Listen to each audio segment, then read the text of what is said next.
Direitos Humanos da ONU e, por hora, o que nós temos garantido, como você bem observou, é o direito do presidente Lula de participar das eleições deste ano de 2018.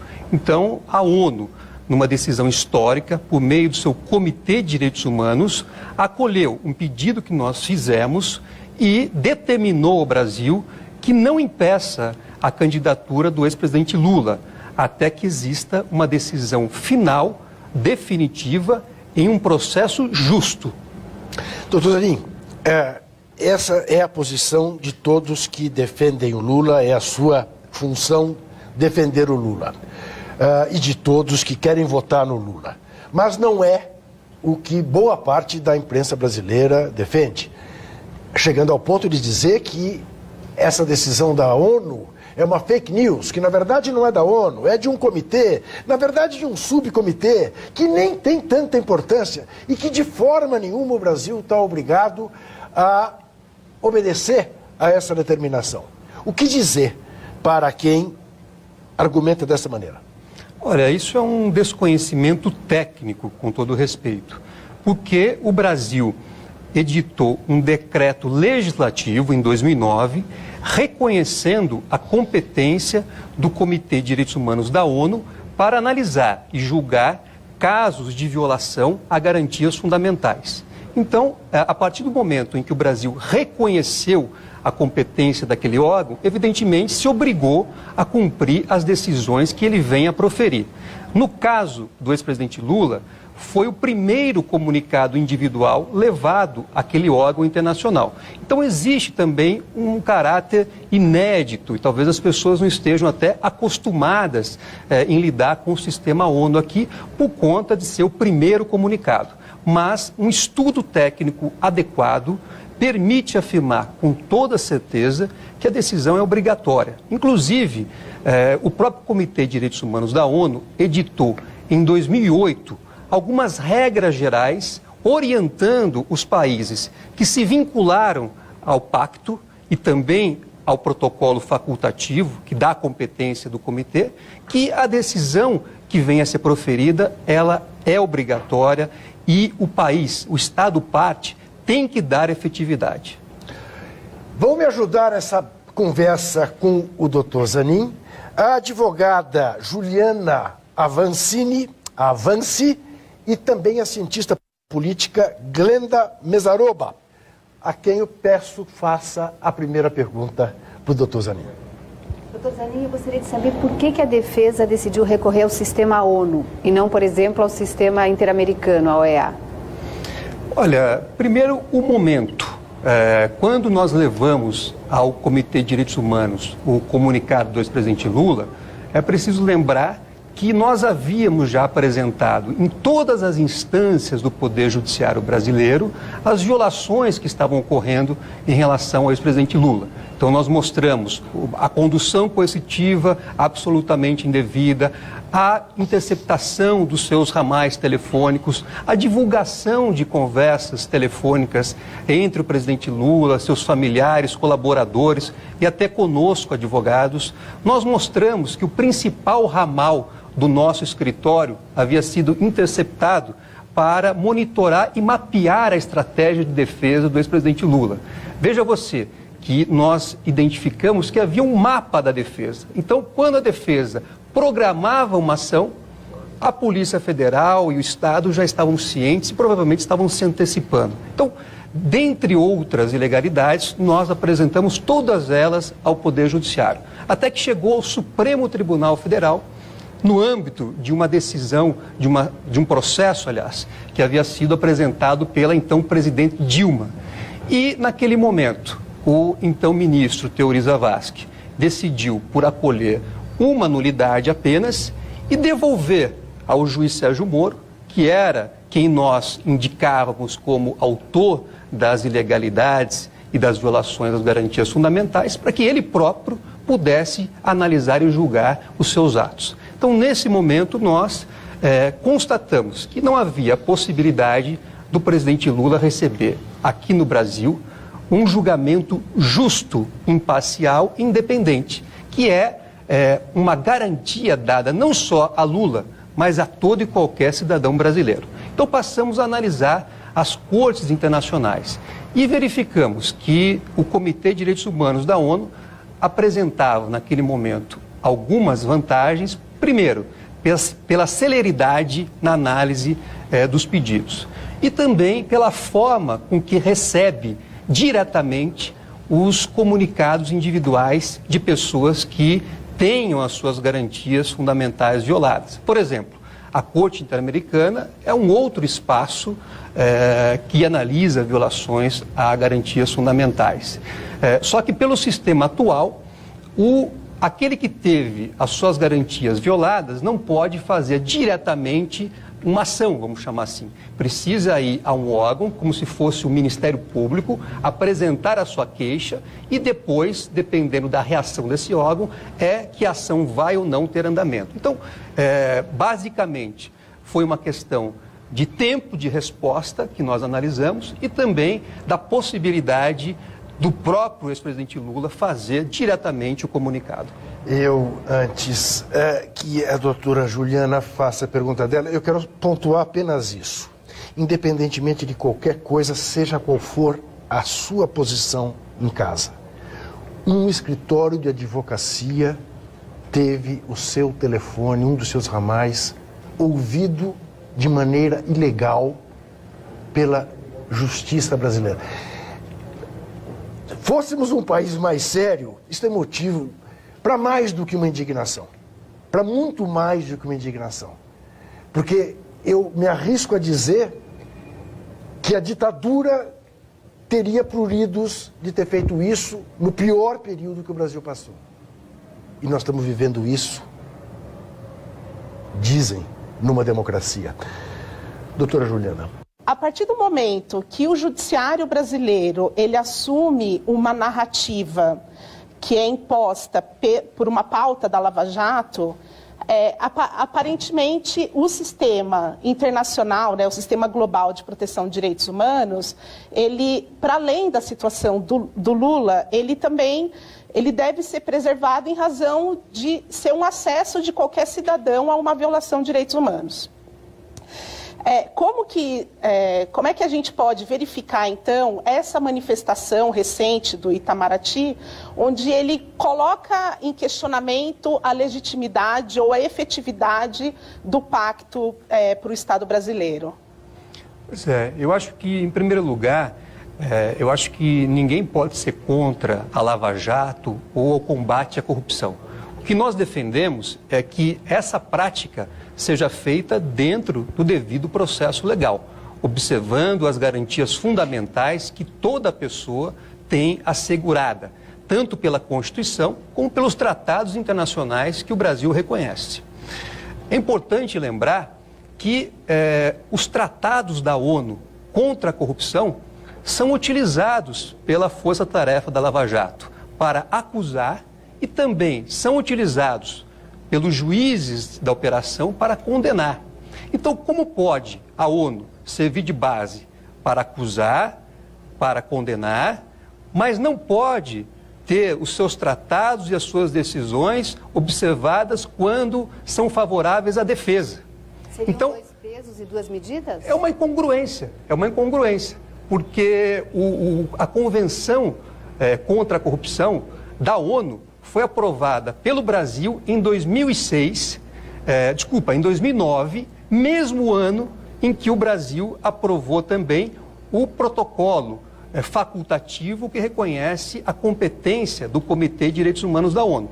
Então, como pode o Estado brasileiro usar de um diploma da ONU para acusar e condenar os jurisdicionados e quando chega uma decisão da ONU baseada em um tratado que o Brasil também subscreveu, dizer isso não vale? A defesa do ex-presidente Lula tem algum instrumento, além da questão moral que está posta, mas tem algum instrumento para acionar, sei lá, um tribunal brasileiro e arguir, escuta, o Estado brasileiro não vai seguir uma determinação que ele assinou? Tem como ou apenas é a expectativa de que alguém se manifeste? Juca, nós temos aí a possibilidade de que o TSE, Tribunal Superior Eleitoral, venha a emitir um pronunciamento na medida em que o pedido de registro da candidatura do ex-presidente Lula foi impugnado. Então, o TSE terá que decidir essa questão.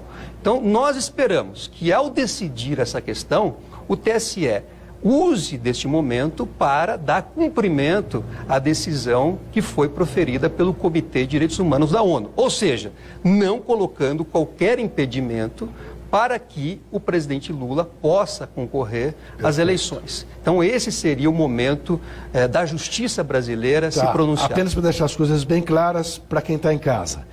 Se isto vier a acontecer, o que já será um gol a favor da democracia, mas se isso vier a acontecer, não significa a soltura do ex-presidente Lula. Significa apenas que ele mesmo detido poderá ser candidato e fazer campanha. Exatamente. A decisão da ONU, ela determina ao país que não impeça a candidatura do ex-presidente Lula. 2, que garanta a ele acesso adequado à imprensa. É preciso lembrar que ele está hoje impedido de dar entrevistas, de ter contato com a imprensa. E também garante a ele, ao presidente Lula, acesso às pessoas do seu partido político e da coligação que integra a sua candidatura. Então, são 3 determinações, na verdade, que que eu tenho como sendo um desdobramento de uma decisão anterior que havia sido proferida pelo Comitê de Direitos Humanos da ONU. Eu vou explicar. Em maio deste ano, o Comitê de Direitos Humanos da ONU já havia emitido uma decisão contra o Brasil, dizendo que o Brasil não poderia criar nenhuma situação irreversível em relação ao caso do ex-presidente Lula. E, ao nosso ver, esta liminar de agora, do dia 17, é um desdobramento, porque, evidentemente, que o impedimento à candidatura do presidente Lula seria uma forma de gerar um fato irreversível. A ONU ainda não fez o julgamento final do comunicado. Nós apresentamos o comunicado em julho de 2016, fizemos atualizações periódicas, o Brasil se manifestou já em 3 oportunidades naquele processo, disse à ONU, disse ao Comitê de Direitos Humanos da ONU que estava comprometido com as decisões, com aquele órgão internacional, e nós ainda vamos ter um julgamento final, a fim de que o comitê diga se o ex-presidente Lula teve violadas as suas garantias. Primeiro, de não ser preso indevidamente. Segundo, de ser julgado por um órgão imparcial e independente. Terceiro, se teve a sua privacidade violada. E 4, se teve os seus direitos políticos também violados. Esse pronunciamento final ainda vai ocorrer, mas por hora existe essa determinação para que não haja um ato irreversível de forma a impedir que o futuro julgamento venha a ter efetividade. Glenda, eu sei que você é uma estudiosa nesta área. Você já tinha visto alguma coisa parecida em nome da democracia, quer dizer, num regime dito não autoritário? O que a gente percebe quando a gente trabalha essa questão da soberania, sobretudo esse argumento que se recorre quando uma corte ou uma instituição da esfera internacional dos direitos humanos se posiciona, como foi esse caso, sempre vem à tona esse argumento da soberania, da não intromissão, o que é uma falácia em países como o Brasil, que assinou o Pacto de Livre e Espontânea Vontade. Então, não há nenhuma interferência na soberania nacional, não há nenhuma ingerência nesse sentido. Os países são soberanos e assinam os pactos porque querem, de forma autônoma. O Brasil fez isso, ratificou em 91 e depois em 2009. Os protocolos adicionais. E em 2008 isso tramitou na Câmara Federal, foi aprovado em votação simbólica. Então o país fez a adesão a esse sistema multilateral de direitos humanos, o que é fantástico, quer dizer, o que se espera no processo civilizatório é que as nações integrem os sistemas regionais de direitos humanos, no caso do Brasil, o que está inserido na Organização dos Estados Americanos e o sistema maior, que é o sistema ONU. Então o país fez isso, começou a dar esses passos no final no início do processo de redemocratização, depois da ditadura, primeiro no governo Collor, depois o presidente Sarney, inclusive, fez um passo importante na direção em relação à tortura. É uma construção que vem sendo feita junto com o aprofundamento da democracia, então causa estranheza que se apele a esse argumento da soberania, que é um argumento que foi muito usado durante ditaduras. As ditaduras latino-americanas apelavam muito para esse argumento, mas não faz sentido porque os países aderem de livre e espontânea vontade. A literatura ela mostra muito isso em períodos de grande arbítrio, quando os estados, os indivíduos que vivem em estados totalitários ou em ditaduras não conseguem obter justiça nos sistemas internos, recorrem às esferas fora de fronteiras. Tem até uma autora que é Catherine Seeking, que ela trabalha num conceito que ela denominou efeito bumerangue. Então, as vítimas de violações, elas jogam isso para fora do país, fora do sistema nacional do judiciário, enfim, do sistema onde deveria haver justiça, jogam isso para fora e isso acaba voltando de alguma maneira para o país. Na Argentina funcionou muito bem, em alguma medida, durante a ditadura. Pois é, mas então, mais claro do que isso, só 2 disso. Mas, se ao fim de tudo isso, o Estado brasileiro não aceitar aquilo que o Comitê da ONU está pedindo, resta o quê? Apenas a vergonha? Juca, eu ainda prefiro acreditar que o Brasil não vai efetivamente usar as mesmas desculpas da ditadura para poder negar cumprimento a uma decisão do Comitê de Direitos Humanos da ONU. Até porque, se você analisar a evolução das decisões, por exemplo, do Supremo Tribunal Federal, você vai ver uma linha evolutiva mostrando que, primeiro, não se reconhecia, até porque o Brasil não subscrevia os tratados internacionais de direitos humanos. Depois, dava-se o mesmo valor da lei ordinária. Depois, o Supremo passou, inclusive, a ficar dividido. Alguns ministros defendiam que os tratados internacionais têm equivalência com as normas constitucionais. Mas prevaleceu, por hora, o entendimento de que tem valor supralegal, ou seja, está acima da lei.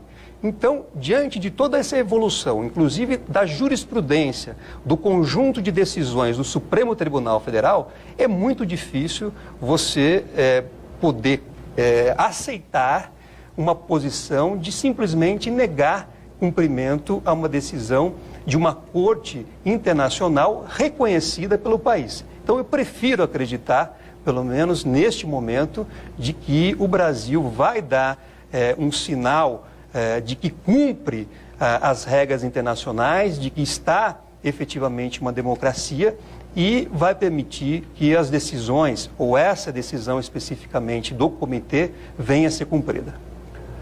Ok, nós vamos fazer um rapidíssimo intervalo e estaremos de volta em 1 minuto. Até já.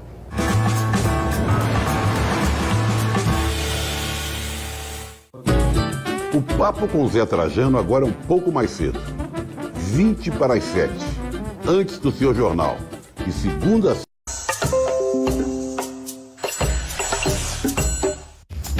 O patrimônio cultural mineiro visto por especialistas. O Aleijadinho, de fato, era pardo. As particularidades regionais, bens materiais e imateriais, sejam celebrações, formas de expressão, saberes e lugares, como também edificações, monumentos e objetos tradicionalmente reconhecidos, são um convite para o conhecimento. Bem Cultural, hoje, 10h30 da noite. Bem Cultural, aqui na TVT.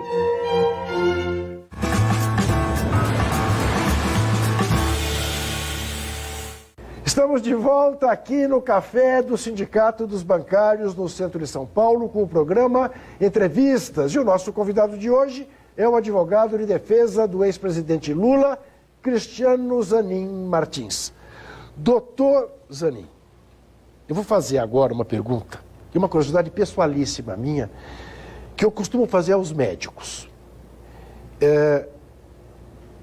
Principalmente médicos que trabalham em situações de risco.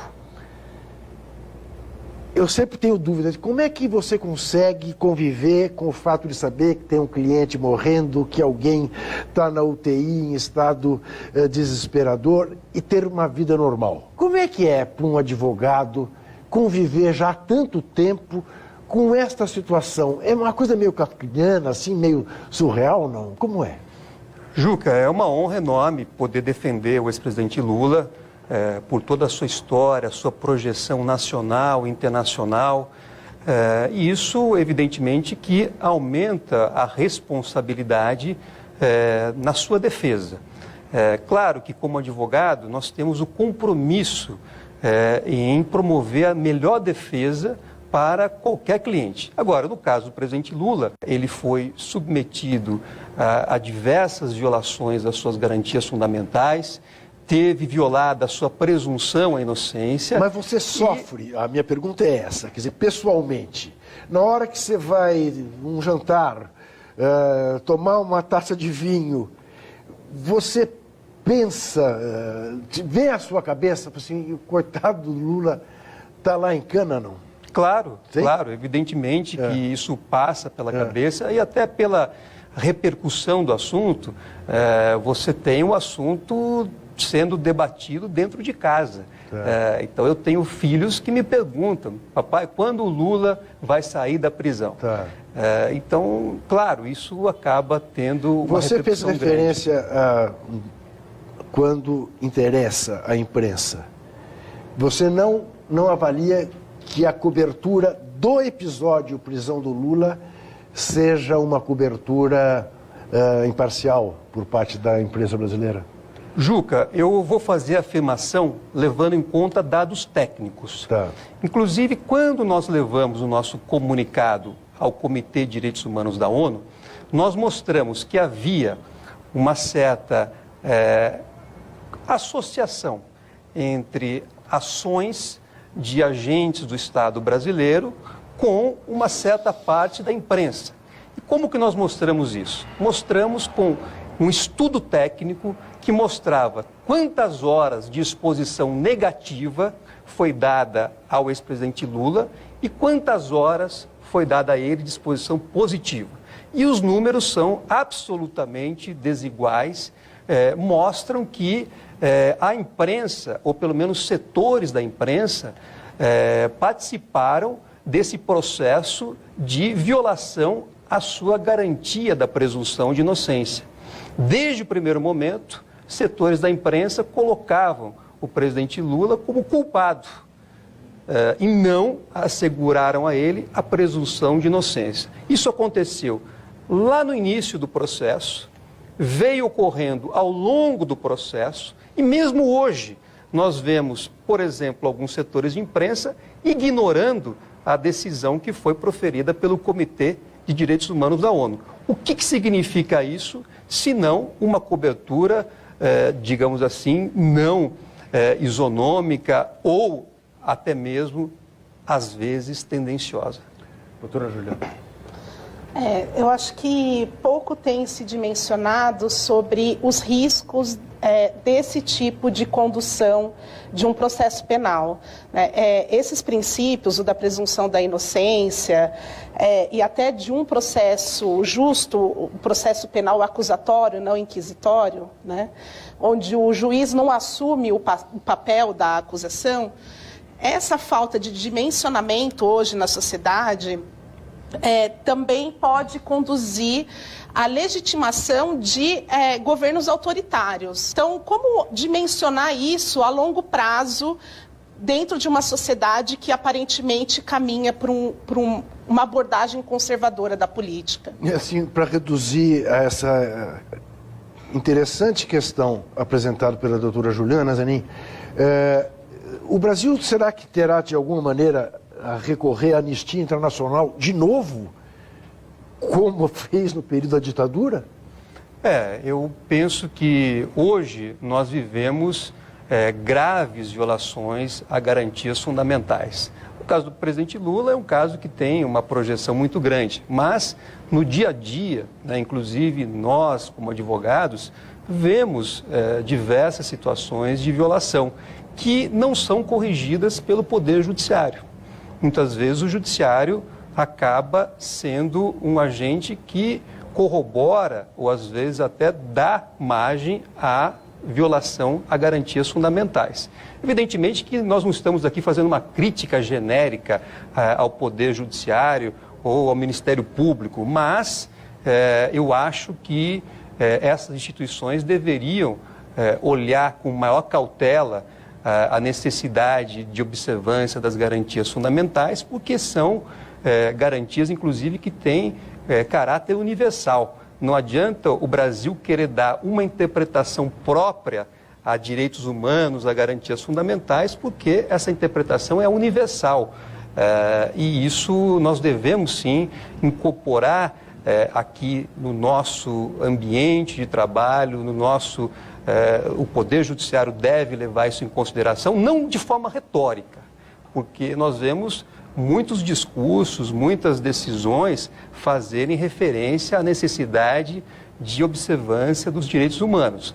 Eu estou falando da prática. Claro. E a prática, realmente, nós temos um compromisso com essa pauta. Hoje nós temos uma população carcerária que é uma das maiores do mundo.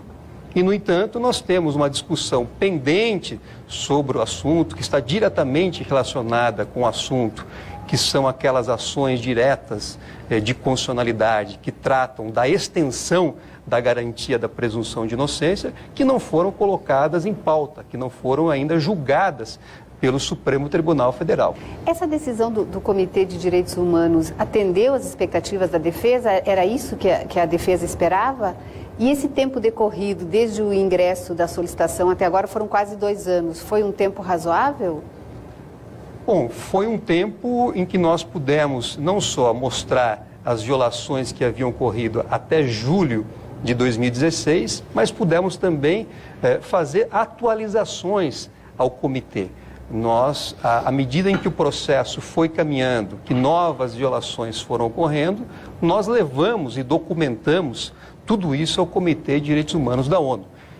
E é um trabalho grande, porque tudo ocorre na língua inglesa, nós temos que traduzir documentos, fazer todas as petições em inglês, enfim, é um trabalho grande, mas que nós entendemos que serviu de base para que o tribunal, o comitê, pudesse primeiro emitir uma decisão em maio, que foi aquela decisão que eu já citei aqui, determinando ao Brasil que não tomasse nenhum ato que pudesse ser irreversível em relação ao julgamento final. E agora, assegurando ao ex-presidente Lula que possa participar das eleições. Atendeu a nossa expectativa, embora o que nós buscássemos e foi requerido foi o restabelecimento da liberdade plena do ex-presidente Lula. Eu não gosto nem de pensar na ideia de que o processo de arbitrariedade siga, que ele não possa ser candidato e que em janeiro, fevereiro, março do ano que vem a ONU diga que foi tudo uma grande injustiça, que ele devia estar solto, que ele é inocente e aí o jogo está jogado. Esse risco nós corremos. Bom, se não houver o cumprimento da decisão, existe essa possibilidade. Quanto ao restabelecimento da liberdade plena, nós estamos ainda insistindo também perante os tribunais brasileiros que possam dar a liberdade ao presidente Lula. O processo que motivou a sua condenação é um processo marcado por claras nulidades e também pela ilegalidade da condenação. O presidente Lula foi condenado pela prática de atos indeterminados. Isso consta na sentença condenatória.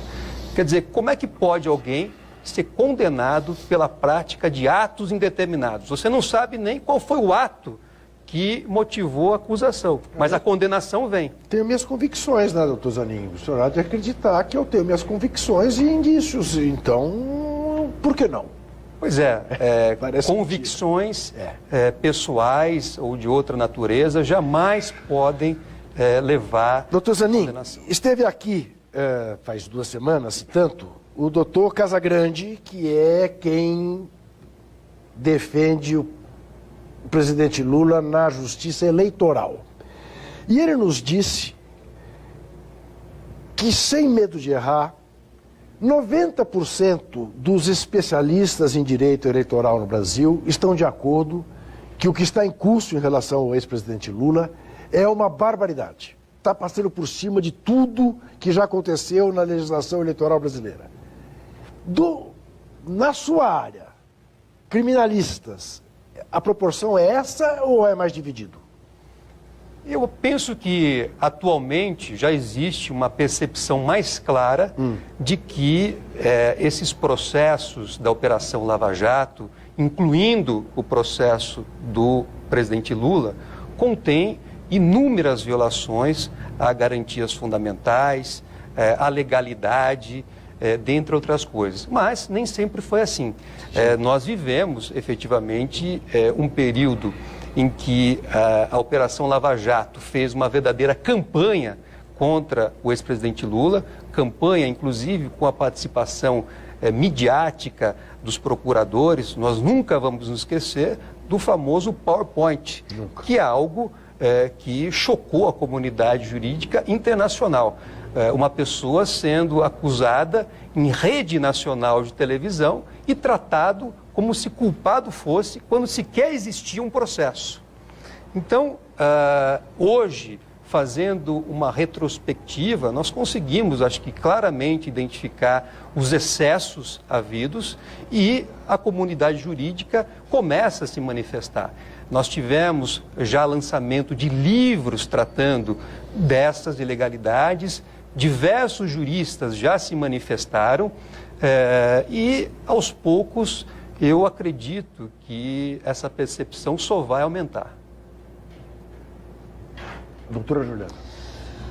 Cristiano, assim, se houver o descumprimento pelo Brasil em relação a essa decisão do comitê, existe a possibilidade de levantar uma discussão sobre isso dentro do STF? Eu penso que o TSE será o primeiro tribunal a se manifestar, mas de uma eventual decisão negativa do TSE, que eu não acredito, eu ainda posso, em tese, discutir a questão perante o Supremo Tribunal Federal. Então, o Supremo Tribunal poderá, sim, vir a ser chamado para tratar dessa decisão que foi proferida pelo Comitê de Direitos Humanos da ONU. E aí, se isto acontecer, eu acho que o Supremo terá que olhar a sua jurisprudência, tudo aquilo que já foi dito e escrito ao longo do tempo, reconhecendo, primeiro, o caráter obrigatório das decisões proferidas pelas cortes internacionais reconhecidas pelo Brasil, como é o caso do Comitê de Direitos Humanos da ONU, e também a necessidade de implementar e dar efetividade a essas decisões.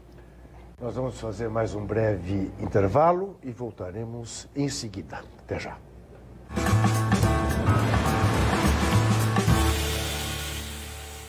Uma maneira diferente de dar as notícias do dia, respeitando a opinião dos trabalhadores e dos movimentos sociais. De segunda a sábado, às 7 horas da noite. Te espero aqui no seu jornal.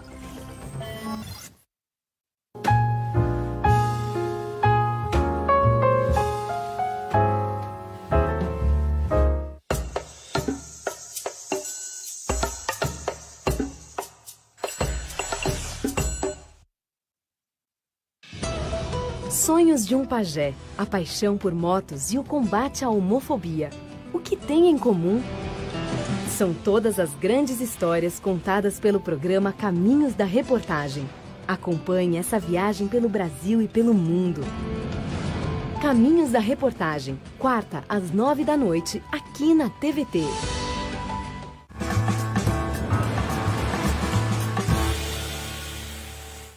O Entrevistas está de volta aqui no Café do Sindicato dos Bancários, no centro de São Paulo. Nosso convidado de hoje é o advogado de defesa do ex-presidente Lula, Cristiano Zanin Martins. Antes de eu passar de novo a bola para a Glenda, eu queria só que você dissesse para a gente o seguinte: quando você faz referência, respondendo à doutora Juliana, sobre o que fará se no Tribunal Eleitoral não obtiver a resposta que espera? recorrendo ao STF. Como é que são esses prazos quando a gente está a pouco mais de um mês da eleição? São prazos apertados, mas eu entendo que há tempo do Brasil dar cumprimento, dar efetividade a essa decisão do Comitê de Direitos Humanos da ONU, como é obrigatório. Então, a questão do tempo, ao meu ver, não é um impeditivo, não, para se dar cumprimento. Mas doutor Zanin, sem querer lhe colocar nenhuma sinuca de bico e sem querer que você fale sobre aquilo que não é exatamente a sua especialidade, mas fazendo com que você fale. Eles fizeram tudo o que eles fizeram, desde o impeachment, para, na boca do gol, permitir, ao que tudo indica, se o Lula de fato for candidato, que ele seja eleito, até com a possibilidade de ser eleito em primeiro turno, segundo as pesquisas mais recentes revelam. Juca, todo mundo vai ter que assumir a responsabilidade por tudo que está acontecendo. Então, nós tivemos realmente um processo, como eu já disse aqui, um processo marcado por graves violações, um processo que levou a uma condenação indevida, e isso, uma hora, vai aparecer. E vai aparecer quem foram os responsáveis por se chegar a este ponto. Agora, neste momento em que nós temos uma decisão obrigatória de um Comitê de Direitos Humanos da ONU, se nós negarmos cumprimento a essa decisão, o Brasil terá uma responsabilidade internacional por isso. Quem terá a responsabilidade é o Brasil. Então, as pessoas precisam entender que não será um juiz, não será um membro do Executivo, não será um membro do Legislativo. É o Brasil que assumiu compromissos internacionais e que, se não cumprir essa decisão, poderá sofrer as consequências desse ato também no âmbito internacional. Então, penso que cada um terá que olhar a sua responsabilidade, aquilo que já defendeu no passado também, olhar a jurisprudência, a evolução do conjunto de decisões do Supremo Tribunal Federal e aí sim decidir se nós vamos voltar ao tempo da ditadura, como disse a Glenda aqui, em que nós dizíamos não respeitamos direitos humanos porque temos a nossa soberania, ou se vamos nos colocar como um país que observa os direitos humanos e que tem uma democracia vigente e não um discurso retórico de democracia. Glenda. Como o ex-presidente Lula recebeu essa decisão do comitê? Como é que ele recebeu, como é que ele lidou com isso? Como está o presidente Lula? O presidente Lula ficou muito feliz ao ter conhecimento da decisão do Comitê de Direitos Humanos da ONU, porque, de certa forma, reflete um posicionamento que ele sempre deixou claro. Ele disse, podem defender a minha inocência, porque não haverá nenhuma prova, nenhum documento, nenhuma gravação que vá desmentir a minha defesa. E isso efetivamente ocorreu. Então, ele nos deu a tranquilidade de poder defendê-lo e, ao longo do tempo, nós constatamos que, efetivamente, aquela tranquilidade que ele nos deu para levar as questões aos tribunais brasileiros e também à Corte de Direitos Humanos, ela era procedente e compatível com a inocência dele. Eu quero repisar, eu já fiz essa pergunta aqui outras vezes para outros juristas, mas eu quero dividir com você e com vocês duas. Eu participei de uma entrevista com o ex-presidente Lula, que resultou no livro A Verdade Vencerá, da editora Boitempo, que está hoje traduzido para o italiano, para o espanhol, para o inglês, vai ser lançado na Índia. Bom, houve um momento da entrevista, e infelizmente isso porque editar é escolher, e acabou ficando fora do livro, eu perguntei a ele, porque você fez referência ao fato de que não haverá nenhum documento que me incrimine, ao tal documento da escritura do apartamento triplex rasurado. E foi a única hora em que ele ficou verdadeiramente irritado na entrevista. Ele bateu na mesa e falou: porra, Juca, quem te garante a autenticidade desta rasura? Até com isso vocês tiveram que conviver com provas eventualmente forjadas, Zanin? Juca, eu penso o seguinte: nós tivemos, nesse caso, triplex, 27 audiências e ouvimos 73 testemunhas. Nenhuma delas fez qualquer afirmação que pudesse confirmar a acusação feita contra o ex-presidente Lula. E qual é a acusação? É preciso ter clareza. A acusação é que ele, como presidente da República, teria praticado algum ato e recebido, em contrapartida, parte do preço daquele apartamento triplex. É o chamado quiproquo. Você, como agente público, dá algo e recebe algo em contrapartida. Pois bem, nenhuma das 73 testemunhas fez qualquer afirmação que pudesse confirmar esta hipótese acusatória. O que aconteceu então? Foi chamado um corréu na ação, que, portanto, podia prestar um depoimento sem o dever de dizer a verdade, e que estava negociando uma delação premiada com o Ministério Público para que ele pudesse fazer um discurso nesta linha da denúncia, nesta linha da acusação. E este depoimento é a base central, é aquilo que sustenta a condenação imposta ao ex-presidente Lula e que hoje justifica ele estar encarcerado em Curitiba. Ora, se isto não for algo reprovável, eu não sei também o que é. Porque você chamar um corréu e dar à palavra desse corréu o peso da verdade absoluta para dizer, olha, houve um pacto de corrupção. E quem sustenta é o corréu apenas. Doutor Zanin, será por isso que o juiz Sérgio Moro se irritou tantas vezes com as suas intervenções? Porque elas são irrespondíveis?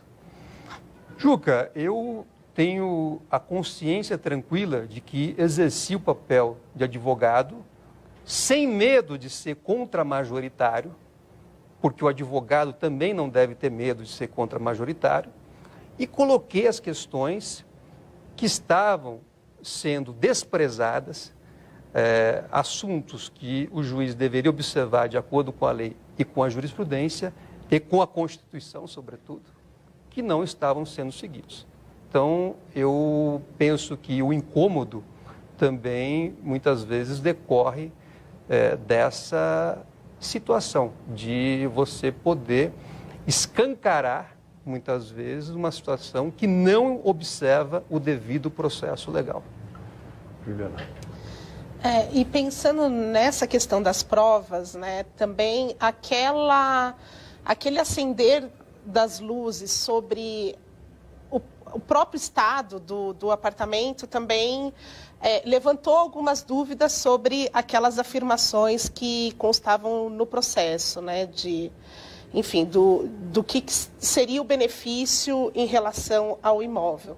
Como que a defesa viu essa situação, sendo que a própria condenação já tinha saído? Vocês tinham feito pedido de perícia ou algo assim no processo? Nós fizemos pedidos para a realização de perícias e todas elas foram negadas. Para que nós queríamos perícia? Primeiro, para mostrar que nenhum valor proveniente de contratos da Petrobras foram destinados ao ex-presidente Lula. Essa seria uma perícia básica num caso como esse. Só que foi indeferida. O juiz não quis fazer essa prova. Nós pedimos perícia para verificar esse apartamento triplex. O juiz também não quis fazer a perícia. A perícia foi indeferida. E há aqui também um argumento que nós levantamos, que, ao meu ver, é a prova cabal da inocência, que é o fato de que esse apartamento havia sido dado pela empreiteira em garantia à Caixa Econômica Federal. Então, vejam a situação de absoluta incompatibilidade com o que foi dito na acusação. Se o presidente Lula quisesse passar esse apartamento para o seu nome, ele só poderia fazer isso se pagasse 100% do valor à Caixa Econômica Federal. Então, ele se perguntar como cogitasse de uma contrapartida numa situação como essa. Essa prova, no entanto, mereceu um parágrafo na sentença para dizer que era uma situação normal e que sequer deveria ser levada em consideração. Ao passo que o depoimento que eu disse aqui do Corréu ligado à empreiteira mereceu dezenas ou até uma centena de parágrafos na sentença condenatória. Aí nós podemos ver qual era a intenção do julgador quando foi redigir aquele documento. Queria lhe fazer uma pergunta. Para exercer a advocacia é preciso acreditar na justiça. Você ainda acredita na justiça? Eu acredito na justiça, mas discordo, como eu já disse aqui, da forma como alguns agentes do sistema de justiça hoje estão atuando. Eu penso que, como eu já disse aqui, eu não sou contra, em tese, uma concepção lava-jato ou tampouco ao combate à corrupção. Claro. Agora, tudo tem que ocorrer dentro daquilo que diz a Constituição e a lei. Você não pode substituir provas por uma campanha publicitária ou por depoimentos que são coletados a partir de negociações de delação premiada. Mas aí, doutor Zanin, isso também não é fruto desse momento de absoluta intolerância e burrice pelo qual passa o país? Porque ninguém pode ser contra a Lava Jato como ninguém é a favor do aborto. Essa questão não se trata de ser a favor do aborto, mas da autodeterminação das mulheres, enfim. Não é isto, quer dizer, não interessa a quem seguiu o caminho da arbitrariedade, dizer que quem está acusando a arbitrariedade está contra que se combata a corrupção no Brasil? Claro, e isso faz parte, ao meu ver, de uma campanha que foi colocada para encobrir, para jogar fumaça nessas ilegalidades e arbitrariedades que foram cometidas ao longo dessa operação. Então, o resultado disso, eu penso que será negativo, porque nenhuma operação, nenhum processo judicial que se utilize da violação às garantias fundamentais, que despreze a Constituição ou as leis, pode ser considerado legítimo. Claro. O resultado jamais será legítimo, não pode ser legítimo. Então, eu penso que o legado disso tudo, ele é negativo, porque nós precisamos corrigir essa situação, porque estamos já flertando com o autoritarismo. E isso não é bom para qualquer país, para qualquer democracia. Quanto do seu dia como profissional este caso ocupa, doutor Zanin? Ocupa uma parte expressiva do meu dia. Evidentemente que eu faço parte de um escritório e eu tenho que atuar em outros casos. Mas a dimensão que isso ganhou, evidentemente, toma boa parte do meu tempo. Eu peço para lembrar aqui, inclusive, que eu acho que essa é uma estratégia utilizada em relação ao ex-presidente Lula, que é aquilo que nós chamamos do lawfare. Você coloca tantos processos, tantas investigações em cima de uma pessoa, que você acaba, na verdade, preenchendo o tempo da pessoa, dos seus advogados, os recursos necessários para se defender, né? E, no final das contas, você acaba usando esse número expressivo de processos, investigações, até para jogar uma dúvida. Ah, mas alguma coisa deve ter. Quando, na realidade, tudo isso é artificial. Tudo isso é feito exatamente com esse objetivo de lançar dúvida, de subverter a presunção de inocência e até mesmo de impedir que a pessoa possa se defender, usar a garantia constitucional da ampla defesa. Hoje, quando você bloqueia... O que é exatamente o lawfare? O lawfare é quando você utiliza de forma errada e manipulada as leis e o processo para atingir fins políticos, para promover uma perseguição política usando dos processos e dos procedimentos jurídicos. E, aliás, essa é uma preocupação que ganha destaque até no âmbito internacional hoje em dia. Quando nós fizemos esse diagnóstico do lawfare, nós tivemos a oportunidade de conversar com diversos professores de grandes universidades, como Harvard, Oxford, conversamos com Luigi Ferraioli, na Itália, e existe hoje uma sensação de que realmente o sistema de justiça pode sim ser um ambiente propício para se promover perseguições políticas. E isso é o fenômeno do lawfare. A gente está se aproximando do final dessa conversa muito interessante. Aí eu queria ainda usar da Glenda rapidamente e dos seus conhecimentos. Ô Glenda, a diferença do golpe que o Brasil sofreu em 2016 para o golpe de 64 foi só o uso da baioneta?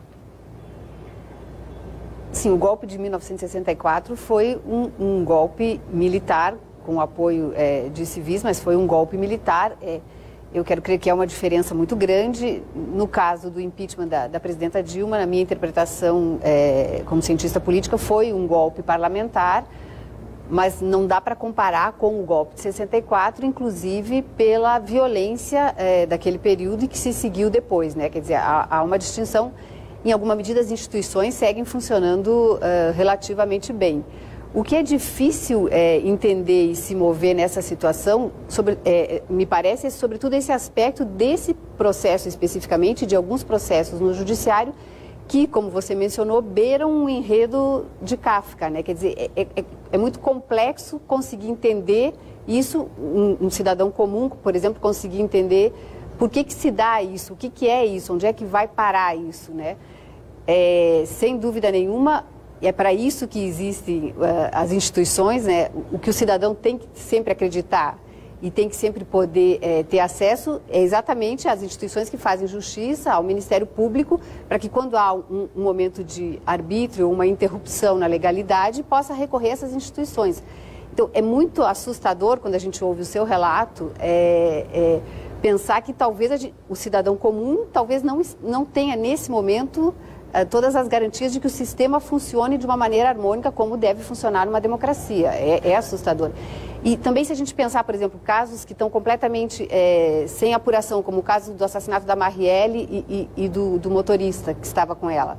Quer dizer, é incrível pensar que numa democracia a gente não conseguiu responder a um crime dessa ordem. Doutor Zanin, agradecendo a sua presença e pedindo um sim ou não. Até vou usar o senhor.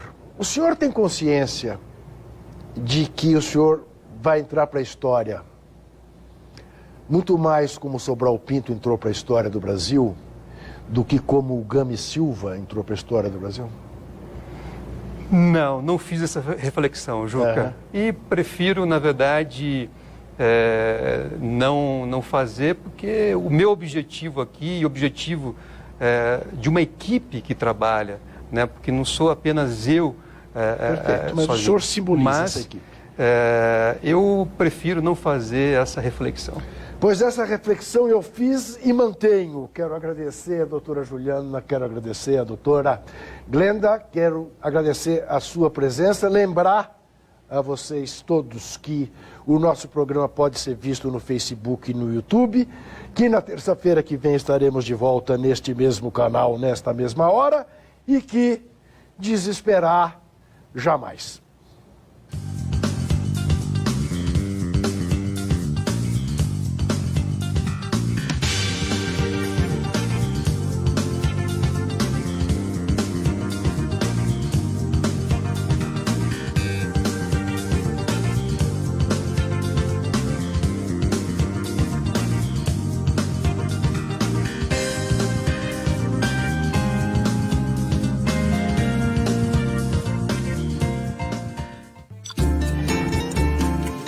Este programa tem apoio cultural da CNM, Confederação